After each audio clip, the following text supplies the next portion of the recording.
Hello दोस्तों। चलिए इस वीडियो में हम लोग दैनिक जागरण का एक आर्टिकल देखते हैं और आर्टिकल का जो हेडलाइन है डिजिटल दौर की नई समस्याएं। इससे स्पष्ट हो जा रहा है कि डिजिटल दौर की जो है आज क्या क्या समस्याएं हैं। तो इसी से संबंधित आर्टिकल है और यह आर्टिकल जो है यह स्पष्ट करता है कि इंटरनेट और स्मार्टफोन ने हमारे जीवन को किस प्रकार से आसान बनाया है और साथ ही साथ इसने कई तरह के नई जटिल और नई समस्याएं भी पैदा की है और इसके तरफ ध्यान देने की ज़रूरत पर ये आर्टिकल जो है बेस्ड है। ठीक है। और ये जो आर्टिकल है बीपीएससी का जो मुख्य परीक्षा है उसके सेकंड पेपर में इसका उपयोग किया जा सकता है और साथ ही साथ जो एसए वाला पेपर है उसमें भी इसका प्रयोग किया जा सकता है। तो चलिए आर्टिकल को शुरू करते हैं। देखिए शुरुआत ऐसे है कि डिजिटल संचार जहां एक ओर संवाद को तात्कालिक और सुलभ बना रहा है, वहीं दूसरी ओर यह हमारे निजी और कामकाजी जिंदगी की सीमाओं को धुंधला कर रहा है। कितना बढ़िया ये लाइन है। ये आप लोग निबंध में या अगर सेकंड पेपर में अगर ऐसा प्रश्न पूछता है तो इसका उपयोग आप लोग कर सकते हैं। मसलन व्हाट्सएप मेटा के स्वामित्व वाला मैसेजिंग ऐप वैश्विक संचार का पर्याय बन गया है।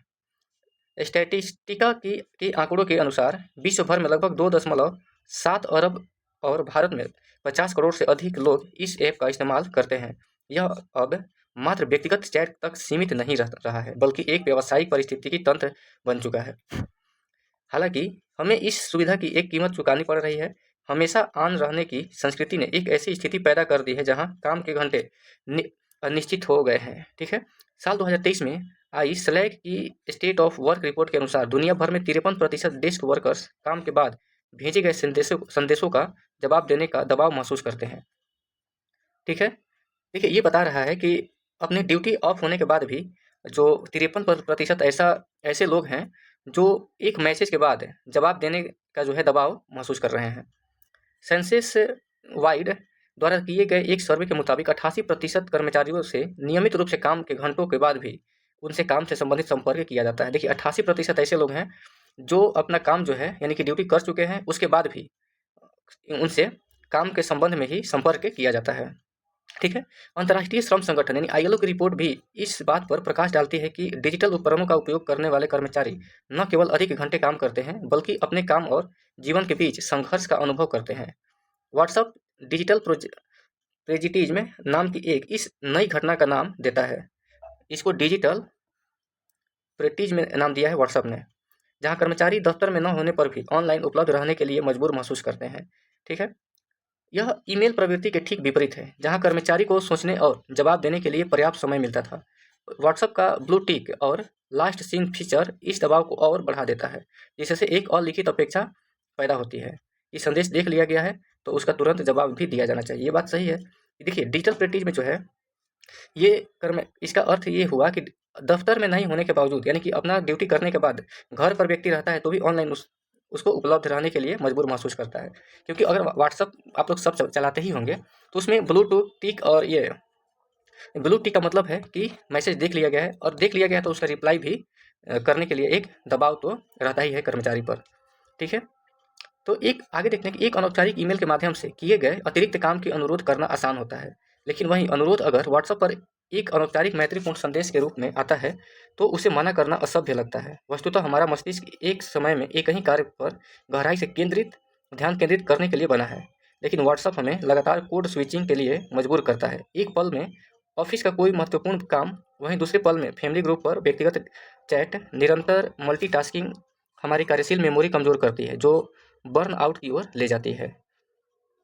ठीक है। आगे देखते हैं कि वैसे तो यह घटना वैश्विक है, लेकिन भारत जैसे विकासशील देश में सामाजिक आर्थिक कारक इसे कहीं अधिक गंभीर चुनौती बना देते हैं।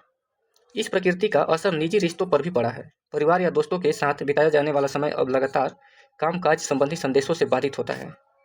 परिणाम स्वरूप रिश्तों में यह शिकायत आम हो चली है कि लोग हमेशा फोन पर व्यस्त रहते हैं या रात देर तक भी ऑफिस का काम निपटाते रहते हैं। ठीक है। देखिए ये इसका असर बता रहा है कि ये सिर्फ व्यक्तिगत तौर पे दबाव नहीं होता है बल्कि ये सामाजिक स्तर पर भी, आर्थिक स्तर पर भी ये प्रभावित करता है और ये चुनौती बन रहा है समाज में। अगर देखा जाए तो व्यक्ति को जब सोने का टाइम है ड्यूटी के बाद तो व्यक्ति जो है पता चलता है कि वो अभी काम में ही लगा हुआ है, तो कहीं ना कहीं जो है ये रिश्तों को भी कमजोर कर रहा है।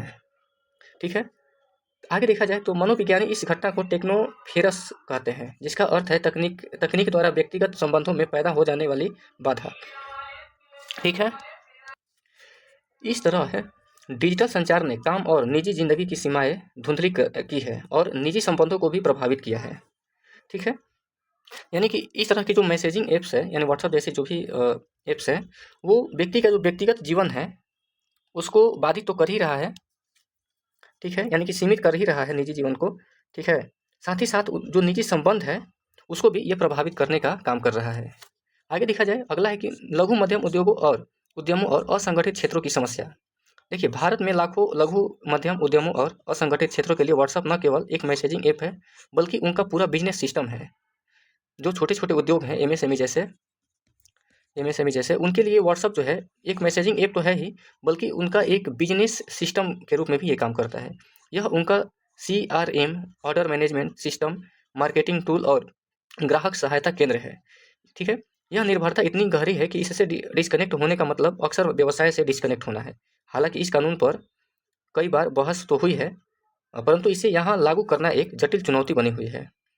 ठीक है, भारत जैसे देश में जहाँ सेवा आधारित अर्थव्यवस्था और नौकरी असुरक्षा जैसी चुनौतियाँ मौजूद है, वहाँ पर इस तरह के कानून को लागू करना भी बहुत जटिल है। हालांकि अब समय आ गया है जब लोगों और कंपनियों को इसके समाधान की दिशा में सक्रियता से काम करना होगा। कंपनियों को एक विस्तृत कम्युनिकेशन चार्टर या नीति बनाने की आवश्यकता है, जिसमें यह स्पष्ट रूप से परिभाषित हो कि किस संचार के लिए कौन सा प्लेटफॉर्म उपयोग किया जाए। साथ ही अपेक्षित प्रतिक्रिया का समय, टाइम को डिस्कनेक्ट, इसकी भी नीतियाँ बनाई जानी चाहिए। ठीक है, व्यक्तिगत स्तर पर कर्मचारियों को भी डिजिटल वेलनेस की आवश्यकता है, जिसमें काम के बाद वर्क ग्रुप्स को म्यूट करना, संचार के लिए आधिकारिक चैनल का ही उपयोग करना तथा अपनी सीमाओं को विनम्रतापूर्वक अपनी टीम और कंपनी तक पहुंचाना। क्योंकि यदि हम अभी काम और जिंदगी के बीच संतुलन बनाने में विफल होते हैं, तो हम न केवल अपने मानसिक स्वास्थ्य और व्यक्तिगत रिश्तों को हानि पहुंचा रहे हैं, बल्कि एक ऐसी पीढ़ी को जन्म दे रहे हैं जो हमेशा कनेक्टेड रहने के बावजूद असली ज़िंदगी से कट जाएगी। तो दोस्तों, ये जो आर्टिकल है, आज के दौर की जो डिजिटल क्रांति है उसके क्या फ़ायदे हैं और क्या नुकसान है, इस पर जो है प्रकाश डाला है। ठीक है, और साथ ही साथ ये बता भी रहा है कि डिजिटल ग्रुप में लोग हमेशा जुड़े रहने के बावजूद, लोग तो पता चलेगा कि एक दूसरे से जुड़े हैं, लेकिन फिर भी देखा जाए वो अक्सर अकेलापन ही महसूस करते हैं। ठीक है, सोशल मीडिया पर देखा जाए तो लगातार लाइक और कमेंट की जो चाहत व्यक्ति को जो है ना असुरक्षित महसूस करा रही है, यही जिससे मानसिक और भावनात्मक स्वास्थ्य पर भी नकारात्मक प्रभाव पड़ रहा है। ये जो है यही जो है बता रही है ये आर्टिकल। टेक्नोलॉजी की लत की अगर बात करें तो इससे सामाजिक, आर्थिक और शारीरिक और साथ ही साथ सबसे बड़ा जो है मानसिक जीवन पर इसका बुरा असर देखने को मिला है। ठीक है, और देखा जाए तो कहीं न कहीं डिजिटल क्रांति के कारण जो है कंपनियाँ जो है वो कर्मचारियों का एक तरह से कह सकते हैं कि शोषण भी कर रही हैं। जो कर्मचारी हैं उनका शोषण भी एक तरह से शोषण का ही तो एक रूप है कि अपना ड्यूटी जो है ख़त्म होने के बाद भी व्यक्ति जो है रात-रात भर जग कर और कंपनियों का जो है काम लगातार कर ही रहा है। तो इस तरह के लेखक बता रहे हैं कि ऐसे जो है जो चीज़ें हैं उस पर जो है एक लगाम लगाने की ज़रूरत है।